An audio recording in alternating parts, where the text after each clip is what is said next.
Caring విషయంలో కానీ hospital security విషయంలో కానీ ఏమైనా వాళ్ళకి తయారు ఉన్నదా?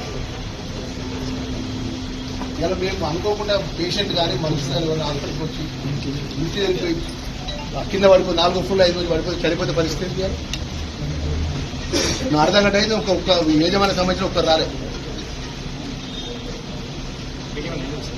అదృష్టం మంచి మాకు ఏం కాలేదు.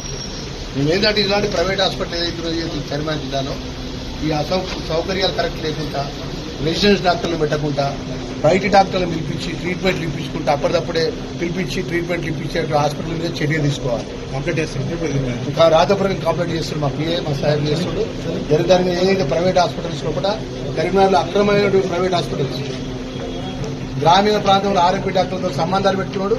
పేషెంట్ తీసుకొచ్చుడు ఇక్కడ మన ఏ అయితే తీవ్రమైనటువంటి యాక్సిడెంట్ వచ్చిన పేషెంట్ సంబంధించినటువంటి స్పెషలిస్ట్ డాక్టర్కి ఉండడు. న్యూరో యాక్సిడెంట్ న్యూరో సర్జరీకి ఉండడు. హార్ట్ ప్రాబ్లం హార్ట్ డాక్టర్కి ఉండడు. ఆర్థో డాక్టర్ ఉన్నాడు. ఒక 2 ఎంబీబీఎస్ డాక్టర్లు ఉంటారు. బయట నుంచి స్పెషలిస్టులు నడిపిస్తే నడిపిస్తారు. హాస్పిటల్ నడిపిస్తారు. నడిపించి మరి అత్యంత ప్రమాదంగా లిఫ్ట్ ఉన్నప్పుడు చెప్పాలి కదా, ఈసారి లిఫ్ట్ ఎక్కద్దు ప్రమాదం ఉంటుందని చెప్తే మేము నడుచుకుంటే ఇప్పుడు ఎక్కినాం. థియేటర్లో పేషెంట్ అన్నాడు మనం వాపస్ వచ్చినాం. మీరే కదా మా ఎంబడి మీరు కూడా వచ్చింది కదా.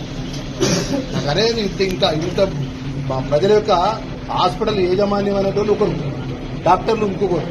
యాజమాన్యం డాక్టర్లకు సంబంధమే ఉండదు. ఏవో లక్షలాది రూపాయల బిల్స్ వేసుడు బిల్స్ వసూలు వాళ్ళదే ఫార్మసీ ఉంటుంది, వాళ్ళదే ల్యాబ్ ఉంటుంది.